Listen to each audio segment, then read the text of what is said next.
আসসালামু আলাইকুম। Axis medical স্কুলের ভিন্নধর্মী প্রোগ্রামে স্বাগত জানাচ্ছি। আজ 14 জুন বিশ্ব রক্তদাতা দিবস। 2004 সাল থেকে 20 বছর অবধি এই দিনটি রক্তদাতা দিবস হিসেবে পালিত হয়ে আসছে। এই বছরের প্রতিপাদ্য দিবস উদযাপনের 20 বছর। ধন্যবাদ হে রক্তদাতা। বিখ্যাত অস্ট্রিয়ান বায়োলজিস্ট বিজ্ঞানী কার্ল ল্যান্ডস্টেইনার, যিনি এবিও ব্লাড গ্রুপের প্রতিষ্ঠাতা, যাকে বলা হয় ফাদার অফ মডার্ন ট্রান্সফিউশন, তার জন্ম তারিখই বিশ্ব রক্তদাতা দিবস হিসেবে পালিত হয়ে আসছে। আজ আমরা এমন একজন গেস্টকে সাথে নিয়ে এসেছি, যিনি অনেক বছর যাবৎ ব্লাড ট্রান্সফিউশন, রক্তদাতা, রক্তগ্রহীতা এনাদের নিয়ে কাজ করে আসছেন। তিনি আমার বন্ধু মানুষ। পরিচয় করে দিচ্ছি রিদম ব্লাড সেন্টারের ডিরেক্টর ডক্টর এস এম মামুনের সাথে।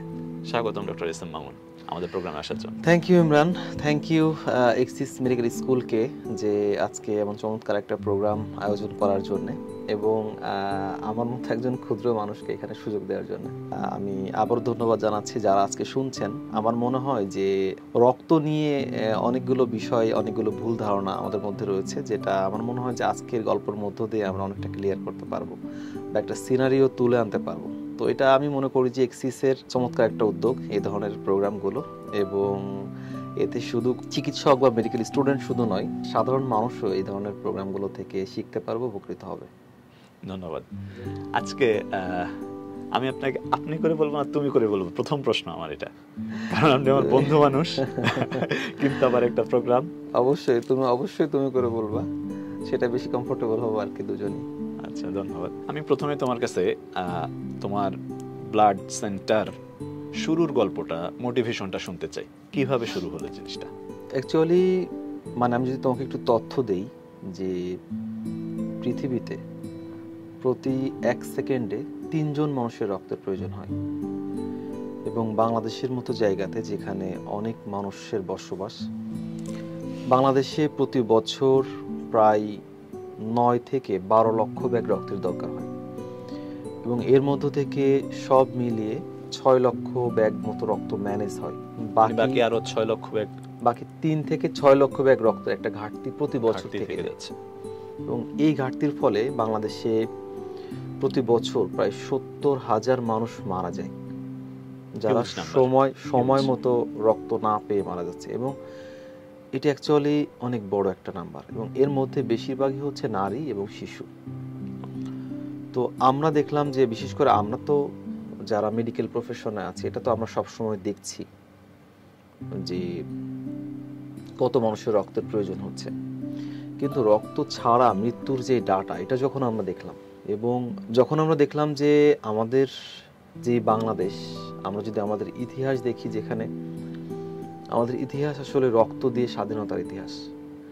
আমাদের ইতিহাস যুগে যুগে আমাদের যারা অগ্রজ ছিলেন, তারা দেখিয়ে দিয়েছেন যে ন্যায়ের জন্যে, মানুষের মুক্তির জন্যে তারা নিজের শরীরের রক্ত দিয়েছেন। আজকে আমাদের সেই মাতৃভূমিতে সময় মতো রক্ত না পেয়ে মানুষ মারা যাচ্ছে। এটা আমাদের জন্যে বা আমাদের যুব সমাজের জন্য আমি মনে করি যে অবশ্যই একটা দুঃখের কথা, লজ্জার কথা। সেই জায়গা থেকেই আমরা এই উদ্যোগটা নিই যে আমরা চেষ্টা করব যে 70,000 মানুষ মারা যাচ্ছে, এই মৃত্যুটাকে যাতে শূন্যের কোঠায় নিয়ে আসা যায়।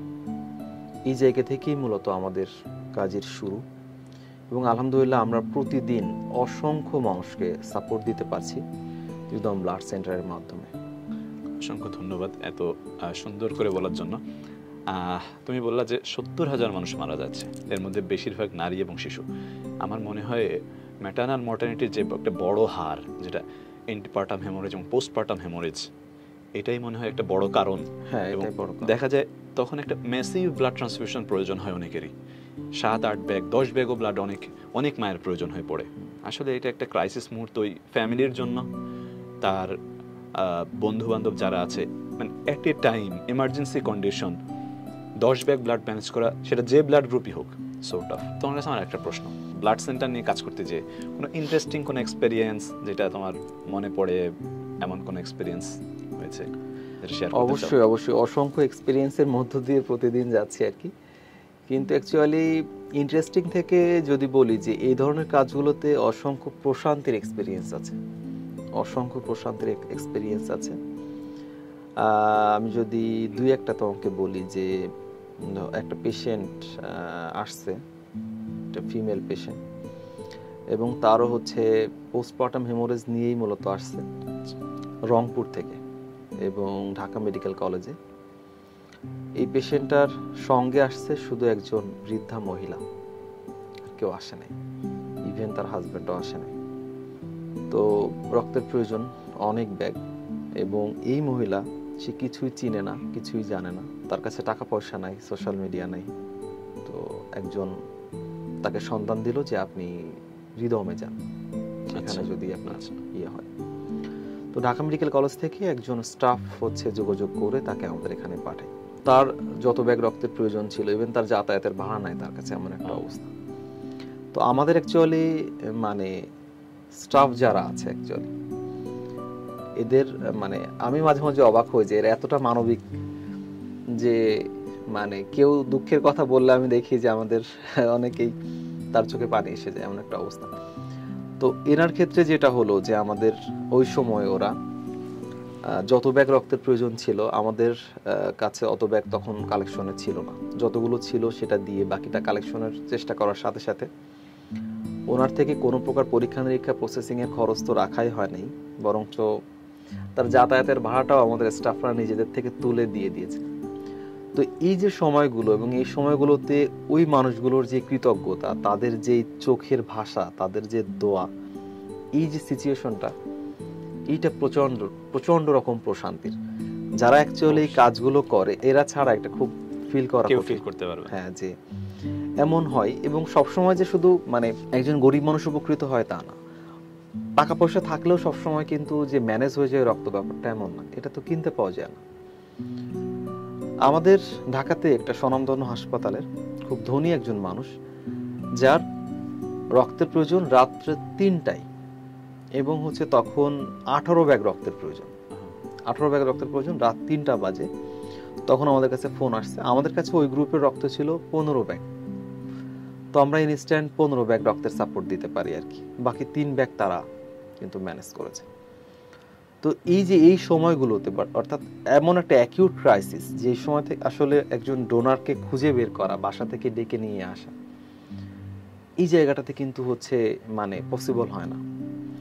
তো এই মুহূর্তগুলোতে আমরা যখন মানুষের পাশে থাকি, তখন আসলে একটা প্রশান্তি কাজ করে, অনেক অনেক প্রশান্তি কাজ করে, যে না আমাদের পরিশ্রমগুলো মনে হয় যে না সার্থক হচ্ছে। এবং যারা রক্ত দেয়, আমি মনে করি যে যারা এই যে ব্লাড সেন্টারগুলোতে ব্লাড সেন্টারের উপর আস্থা রেখে যারা রক্ত দেয় এবং এই ধরনের ক্রাইসিসে যাদের কাজে লাগে, এটা আমি মনে করি যে তার মানে বেস্ট ডোনেশন এটা তার জন্য আর কি।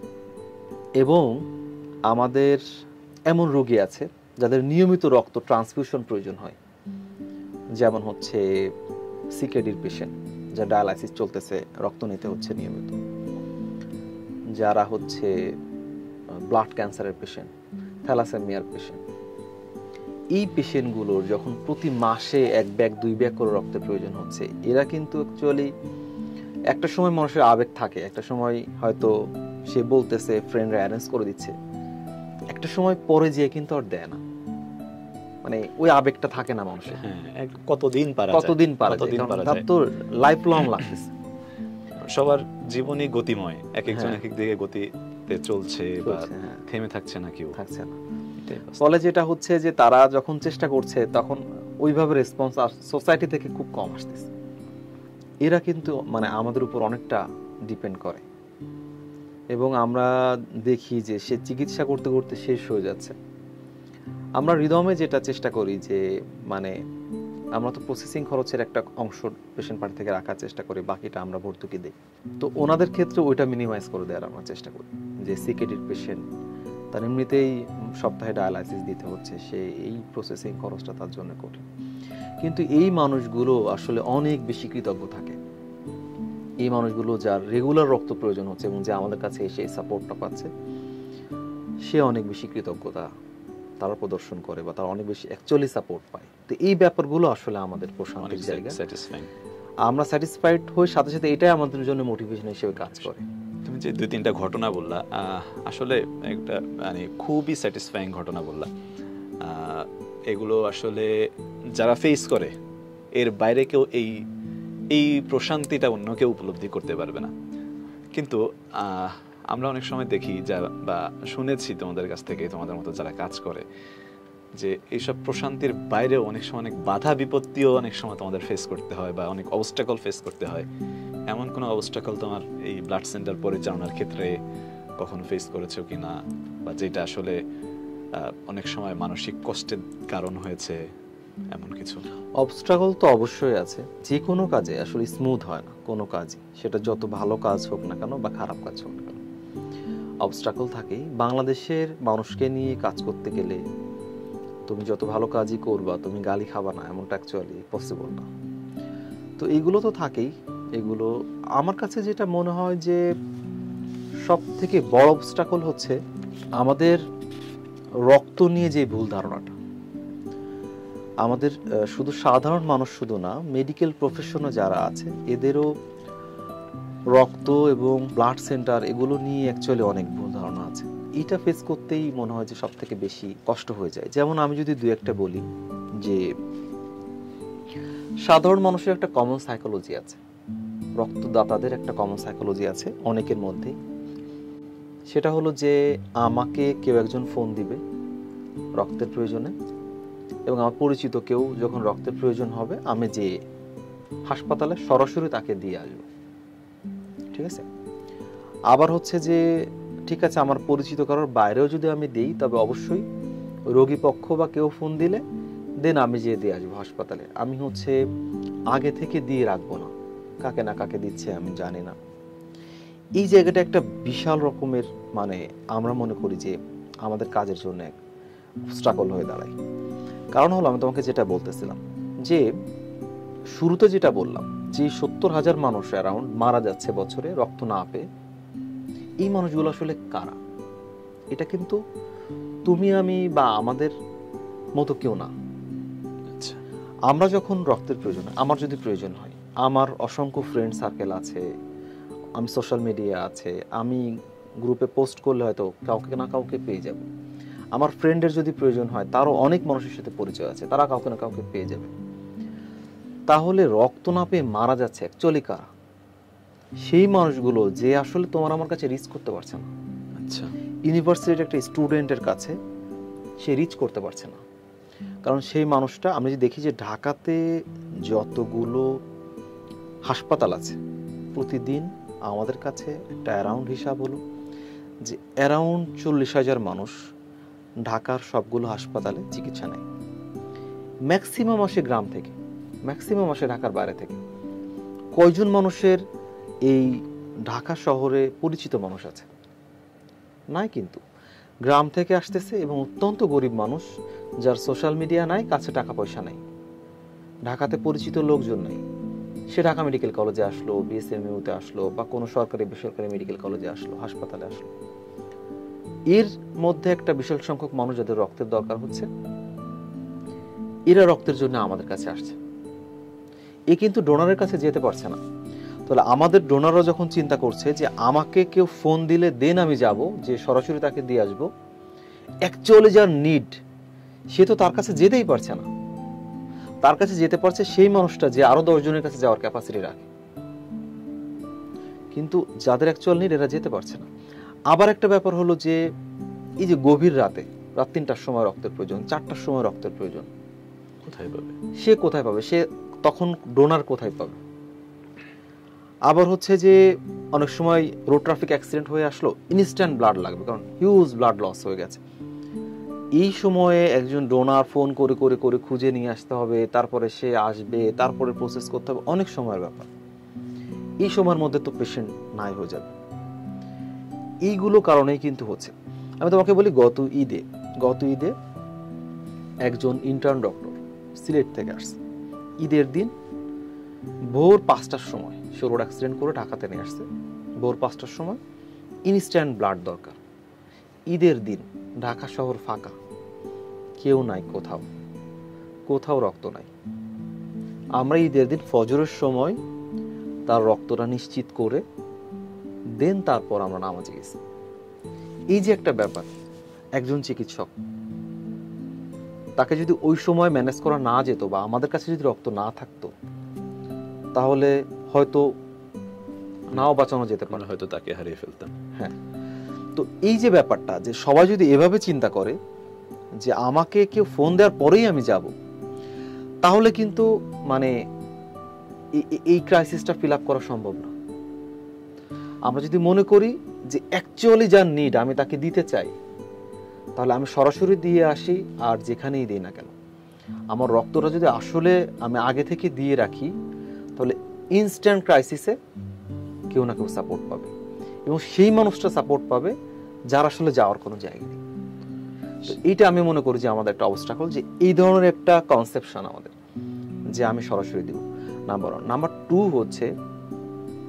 টু হচ্ছে যে আমরা মনে করি যে রক্ত, বাংলা সিনেমায় আমরা ছোটকালে দেখে দেখে দেখে বড় হয়েছি যে একদিক দিয়ে একজন রক্ত দিচ্ছে, এইখান দিয়ে উঠে আরেকজন চলে যাচ্ছে। এই যে ব্যাপারটা না, এই যে কম বাংলা সিনেমার নায়িকার রক্ত লাগবে, নায়ক এসে রক্ত দিচ্ছে এবং একদিক দিয়ে যে একদিক দিয়ে চলে যাচ্ছে। এই যে ব্যাপারটা, এরকমটা না, আসলে রক্তের ব্যাপারটা এমন না।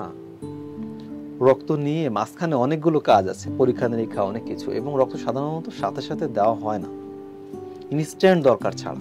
সেটা হয়তো একজন মানুষের অপারেশন, আপনি যে হাসপাতালে রক্ত দিলেন, কিন্তু সেই রক্তটা কিন্তু প্রসেস করে স্টোর করা হচ্ছে, দেন যখন প্রয়োজন তখন দেওয়া হচ্ছে, না হলে দেওয়া হচ্ছে না। তাহলে সবার ধারণা যে আমি ইনস্ট্যান্ট দিব বা ইনস্ট্যান্ট নিব, এই যে একটা ধারণা, এই জায়গাটার কারণেও কিন্তু সবাই মনে করে যে মানে আমাকে একদম তাজা গরম রক্ত দিতে হবে বা গরম রক্ত নিতে হবে। এই জায়গাটা আমাদেরকে কিছু বাধাগ্রস্ত করে।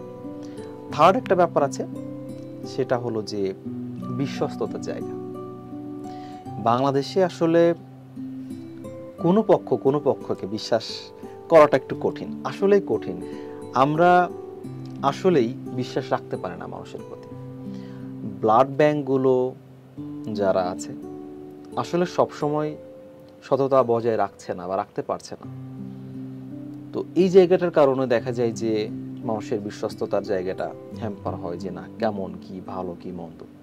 আমরা যদি আমাদের জায়গাটাকে অ্যাসিওর করি যে আমরা যারা পরিচালনায় আছি আমরা সকলেই চিকিৎসক এবং এটা কমপ্লিট চ্যারিটি, এখানে কোনো ফিনান্সিয়াল ইস্যু নাই, এবং এটা হচ্ছে যে পরিপূর্ণ বিশ্বস্ত, আপনি নিতে পারেন। তো আলহামদুলিল্লাহ আমাদের বিশ্বস্ততার জায়গা মোটামুটি ভালো। তারপরে আমি ওভারঅল বললাম যে ওভারঅল মানুষের একটা নেগেটিভ থাকে, ভুল বোঝাবুঝি থাকে, ভুল ধারণা থাকে প্রত্যেকের প্রতি আর কি। তো এইটা একটা অবস্ট্রাকল যেটা আমরা অ্যাকচুয়ালি চেষ্টা করছি যে কাটিয়ে ওঠার জন্য। আচ্ছা মামুন, তোমার ঘটনা বা এক্সপেরিয়েন্স শেয়ারের সাথে আমি একটু যোগ করি। আমি একটা সময় একটা বেসরকারি হাসপাতালের এমার্জেন্সিতে কাজ করতাম। আমার অভিজ্ঞতা হয়েছে আসলেই ঢাকায় যেসব রোগীরা আসে তার অধিকাংশই রোগী ঢাকার বাইরের, এবং যারা আসেন এনারা ঢাকার কিছুই চিনেন না এবং কাউকে জানেন না, কোনো মানুষের সাথে পরিচয়ও নেই।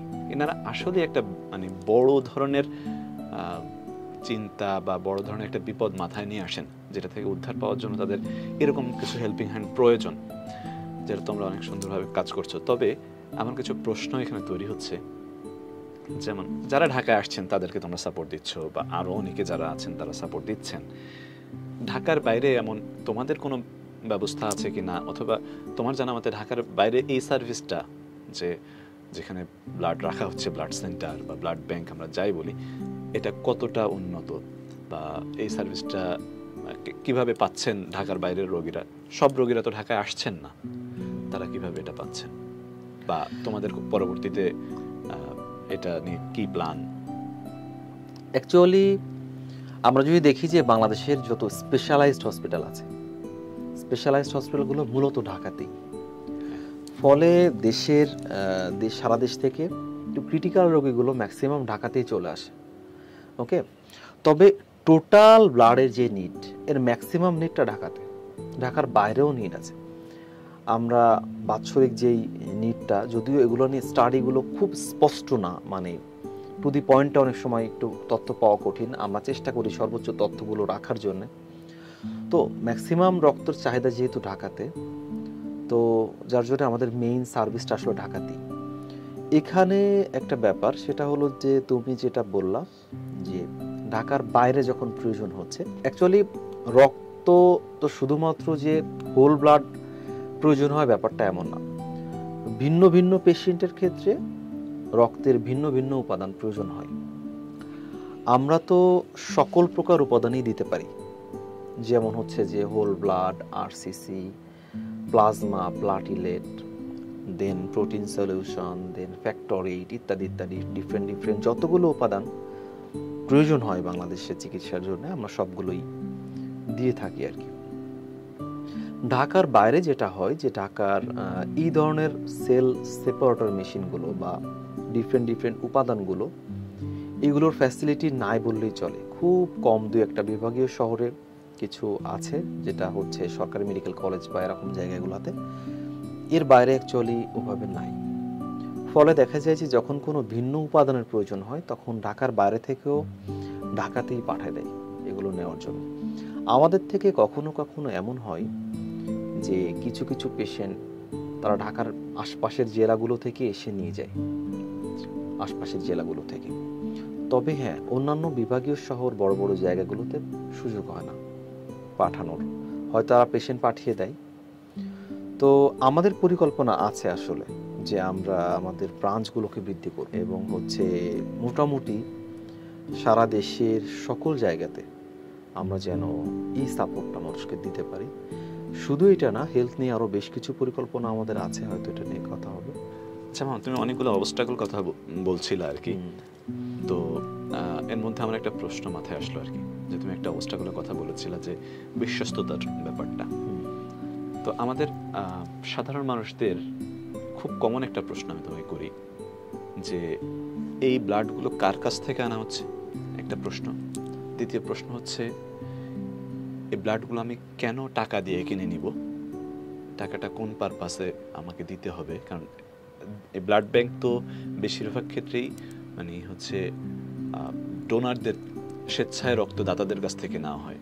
রক্তদাতারা তো এখানে কোনো টাকা পাচ্ছে না, তাহলে আমি যখন গ্রহীতা কেন আমি টাকা পাবো? এই দুইটা কমন প্রশ্ন। এবং কার রক্ত সে বিশ্বস্ত কিনা, এই ব্যাপারে একটু তুমি যদি সাধারণ মানুষদেরকে ক্লিয়ার করে দিতে। অবশ্যই অবশ্যই। এখানে অ্যাকচুয়ালি এটা একটা তুমি চমৎকার কথা বলছো, যে এই জায়গায় কিন্তু আসলে একটা মানে ইয়ে থাকে, মানুষের কোশ্চেন থাকে, অনেকে সরাসরি করেই ফেলে। হ্যাঁ, তো আমরা যদি দেখি যে ডোনার অ্যাকচুয়ালি কারা, ডোনার হচ্ছে এলিজেবল পিপল যারা, আমরা ইন্টারন্যাশনাল যে রুলস আছে বাংলাদেশের, ও হচ্ছে যে একটা পলিসি করা আছে যে কাদের থেকে রক্ত নেওয়া যাবে। সেটা হচ্ছে যে আমরা 17 থেকে 65 বছর বয়স পর্যন্ত সুস্থ মানুষ, তাদের থেকে আমরা রক্ত নেই। ওজন 48 প্লাস থাকতে হয় এবং তার কিছু হেলথ ইন্ডিকেটর আছে যেটা আমরা মেজার করে নিই, তার ব্লাড প্রেশার, পালস ইত্যাদি ইত্যাদি ইত্যাদি দেখে নিই। তারপরে তার থেকে কিছু হিস্ট্রি নিতে হয়, যে তার এই ডিজিজগুলো আছে কিনা, কোনো এক্সপোজারের হিস্ট্রি আছে কিনা ইত্যাদি ইত্যাদি। সবগুলো দিক ঠিক করে যারা অ্যাকচুয়ালি ব্লাড দেওয়ার জন্য এলিজেবল হয় আমরা তাদের থেকেই রক্ত নিই। এবং এটা সম্পূর্ণ স্বেচ্ছা রক্তদাতা যারা, এখানে হচ্ছে স্বেচ্ছা রক্তদাতার বাইরে কারো থেকে রক্ত সংগ্রহ করা হয় না। যেমন অনেকে আছে না যে প্রফেশনালি সে কি বলা যায় যে ব্লাড ডোনেট করে, হ্যাঁ মানে অর্থ উপার্জন করে, রক্ত বিক্রি করে, এমন কোন ডোনারের থেকে অ্যাকচুয়ালি আমরা কখনোই রক্ত গ্রহণ করি না আর কি।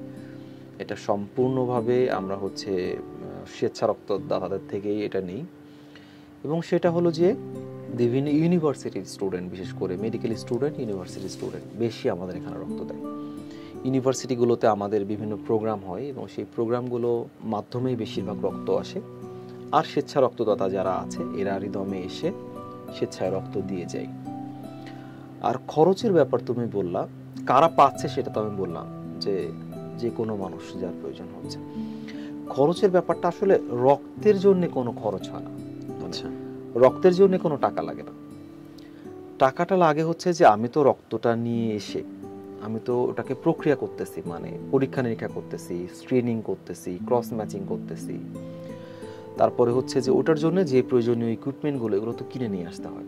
আচ্ছা, মানে এটা কাউকে না কাউকে দিতে হবে। তারপরে হচ্ছে যে ব্লাড যে ব্যাগটা আমরা জিএমএস এর ব্যাগটা ব্যবহার করি, এটা খুব ভালো কোয়ালিটির। প্রত্যেকটা আমরা যে জিনিসগুলো ব্যবহার করি খুবই হাই কোয়ালিটির। সো এগুলো তো কিনে নিয়ে আসতে হয়, কাউকে না কাউকে দিতে হবে। আমাদের একটা ব্যাপার আছে যে আমরা মনে করি যে ব্লাড ব্যাংক থেকে নিচ্ছি, দ্যাট মিনস হচ্ছে যে আমি এটা কিনে নিচ্ছি, আমি হাসপাতালে হলে ফ্রি হচ্ছে। ব্যাপারটা আসলে এমন না। একটা হাসপাতালে যখন আমি ডোনার নিয়ে যাচ্ছি, তখন কিন্তু ওই ডোনার ফ্রিতে রক্ত দিয়ে চলে আসলো, কিন্তু হাসপাতাল কিন্তু পেশেন্ট পার্টি থেকে একটা খরচ রাখতেছে, তাই না? এটা ডিফারেন্ট হাসপাতালে ডিফারেন্ট খরচ। ইভেন সরকারি হাসপাতালেও একটা খরচ পেশেন্ট পার্টিকে বহন করতে হচ্ছে। তারপরে ডোনারও তাকে ম্যানেজ করে নিয়ে আসতে হচ্ছে, ডোনারের পেছনে যে খরচ এটাও পেশেন্ট পার্টিকে করতে হচ্ছে। তারপর পরীক্ষা নিরীক্ষার খরচ আলাদাভাবে হাসপাতালে দিতে হচ্ছে। বেসরকারি হাসপাতালে এই অ্যামাউন্টটা অনেক বেশি, সরকারি হাসপাতালে একটু কম, কিন্তু খরচ সব জায়গায় দিতে হচ্ছে। ব্লাড ব্যাংকেও ঘটনাটা সেম, যে যেই জন্যে হাসপাতাল খরচটা রাখতেছে, সরকারি হাসপাতাল বা বেসরকারি হাসপাতাল, সেই একই কারণে ব্লাড সেন্টারগুলো রাখতেছে। কারণ হলো যে আসলে একটা রক্ত প্রসেস করতে, রক্তদাতা থেকে সংগ্রহ করে রক্ত গ্রহীতা পর্যন্ত পৌঁছে দিতে, এই যে মাঝখানে যতগুলো কর্মযোগ্য এবং যত মানুষ এখানে ইনভলভ হচ্ছে, যত কিছু ইনভলভ হচ্ছে, প্রত্যেকটা জিনিসের জন্য কিন্তু ব্যয় করতে হচ্ছে। আমরা যেটা করি যে এই ব্যয়ের কিছু সংখ্যক পেশেন্ট পার্টি থেকে রাখার চেষ্টা করি, যেটা অত্যন্ত কম খরচে কিন্তু আমরা চাচ্ছি সেবাটা পৌঁছে দিতে। তো এখানে বড় একটা অংশ যেটা আমরা ভর্তুকি দিচ্ছি, চিকিৎসকদের দান থেকে যেটা আসছে, কিছু চিকিৎসক মান্থলি একটা ডোনেশন দিচ্ছে, সেটা দিয়ে চলতেছে। আর কিছু পরিমাণ অর্থ আমরা এই রোগীর পক্ষ থেকে নিচ্ছি। এই জন্যই মূলত খরচটা হচ্ছে, রক্তের জন্য তাকে কোনো টাকা দিতে হচ্ছে না। আরেকটা ব্যাপার হলো যে ধরো তোমার রক্তের প্রয়োজন, যখন আমরা একটা কমপ্লিট ফ্রি অনেককে দেই, ওই যে তোমাকে একটু ঘটনা বললাম, এবং প্রতি মাসে অনেকেই আছে যাদেরকে আমরা মনে করি যে তার অবশ্যই এই খরচটা দেওয়ার ক্যাপাসিটি নাই, তো আমরা তার থেকে খরচটা নিই না। ইভেন কখনো উল্টা তাকে সহযোগিতা আমরা করি। ইভেন আমরা আমাদের পক্ষ থেকে একটা পেশেন্টের কিডনি প্রতিস্থাপনের জন্য একটা হিউজ ফান্ড আমরা কালেকশন করেছি, যেটা আমরা তুমি হয়তো আমাদের পেজে গেলে দেখবা, মুন্নাকে তুমি দেখবা যে ওর কিন্তু ট্রান্সপ্লান্টের জন্য আমরা ট্রাই করতেছি এবং আমরা আমাদের জায়গা থেকে খরচটা দিচ্ছি। ও একসময় আমাদের এখান থেকে ডায়ালাইসিসের জন্য ব্লাড নিত। তো অ্যাকচুয়ালি যেটা হয় যে যখন আমরা পুরোপুরি ওই খরচটাও রাখি না, ওটাও আমরা দিয়ে দিই, তখন হয়তো তার রক্তের প্রয়োজন 1 ব্যাগ, কিন্তু সে তখন নিচ্ছে 3 ব্যাগ। ওকে, সো খরচটা না রাখলে মানুষ তার চাহিদা থেকে বেশি নেয়, এটা একটা ব্যাপার আছে। আর প্রতিষ্ঠান পরিচালনার জন্য, সার্ভিসটা চালু রাখার জন্যও তো ফান্ডের প্রয়োজন, সেটা কই থেকে আসবে? এই জন্য সামান্য একটা অংশ পেশেন্ট পার্টি থেকে না হয়, কোনো কেনা বেচার ইস্যু নাই এখানে রক্তের। আমরা মোটামুটি আশ্বস্ত হলাম, আসলে রক্ত আসলে বিক্রি করা হয় না কোনো ব্লাড ব্যাংকে, বা গ্রহীতা যারা তাদের রক্ত আসলে কিনে নিতে হচ্ছে না। এটা আসলে ওই রক্তের প্রসেসিং ফি। আশা করা যায় আমাদের সাধারণ মানুষদের এই কনফিউশনটা দূর হবে, যেটার জন্য অনেকেই ব্লাড ব্যাংক বা ব্লাড সেন্টারগুলোকে অ্যাভয়েড করেন। কিন্তু এই ব্লাড ব্যাংক বা ব্লাড সেন্টারগুলোর কারণেই হয়তো এই রাত 3টার অ্যাক্সিডেন্ট করা একজন মানুষ বেঁচে যায়। অসংখ্য ধন্যবাদ মামুন তোমাকে এই জিনিসটা এত সুন্দরভাবে ক্লিয়ার করার জন্য। আমার তোমার কাছে ছোট্ট 2-1টা প্রশ্ন, এরপরে আমরা শেষ করবো ইনশাআল্লাহ। তোমরা তো এখন কাজ করতেছো, খুব সংক্ষেপে তোমাদের পরবর্তী প্ল্যান, তোমাদের প্রতিষ্ঠান রিলেটেড প্ল্যান একটু খুব সংক্ষেপে আমাদেরকে বলবো। অ্যাকচুয়ালি প্ল্যান আছে বিশাল প্ল্যান, সারা জীবনের প্ল্যান ইনশাআল্লাহ। আমাদের যদি আমি খুব সংক্ষেপে বলি যে আমরা তো এখন আমাদের যে ল্যাব সেট আপটা, এটা বাংলাদেশে রক্তের যত উপাদান প্রয়োজন আমি বললাম, এটা আমরা দেওয়ার সক্ষমতা আমাদের রয়েছে আর কি। সেই সাথে আমাদের পরিকল্পনা আছে, আমরা তো এই যে ঢাকার মধ্যে আরও 4-5টা ব্রাঞ্চ বৃদ্ধি করার চিন্তাভাবনা আছে, ঢাকার বাইরের চিন্তাভাবনা আছে। এছাড়া আমরা তো মূলত একটা ট্রাস্ট ফর্ম করেছি আর কি, যেটা হলো রিদম বাংলাদেশ ট্রাস্ট, এবং এর অধীনে আমাদের শুধু ব্লাড সেন্টার শুধু নয়, আমরা আবার ভ্যাকসিন সেন্টার রয়েছে আমাদের। তো আমাদের এই ট্রাস্টের অধীনে 3টা সেন্টার একত্রে কাজ করছে, যেমন হচ্ছে rhythm blood centre, rhythm vaccine centre, rhythm transfusion centre. এছাড়া আমরা হচ্ছে যে হেলথ এডুকেশন অ্যান্ড ট্রেনিং সেন্টারের দিকে আমরা খুব জলদি অলরেডি কাজ শুরু করেছি আমরা। এটা খুব চমৎকার একটা ব্যাপার হবে আর কি, যে বাংলাদেশে শুধু না সারা পৃথিবীতে যেই পরিমাণ মানুষ কার্ডিয়াক অ্যারেস্টে যেয়ে মারা যায় এবং সময় মতো সিপিআর দিতে পারলে যে পরিমাণ লাইফ সেভ করা যায়। আমাদের এমন অনেক মেডিকেল কন্ডিশন আছে যে কন্ডিশনগুলোতে অ্যাকচুয়ালি খালি হাতে একজন সাধারণ মানুষ লাইফ সেভ করতে পারে।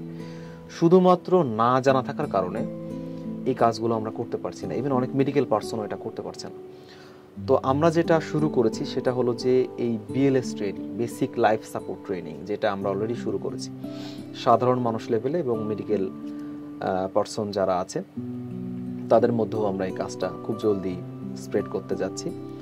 যে একটা অ্যাকিউট কন্ডিশনে, একটা এমার্জেন্সি কন্ডিশনে একজন সাধারণ মানুষ একটা লাইফ সেভ করার জন্য সে কী করবে, এইটা আমরা একদম খালি হাতে ট্রেনিং দিব আর কি। তো এই কাজটা আমরা শুরু করেছি অলরেডি, খুব জলদি আমরা হচ্ছে ভালোভাবে স্প্রেড করবো আমরা আশা করতেছি।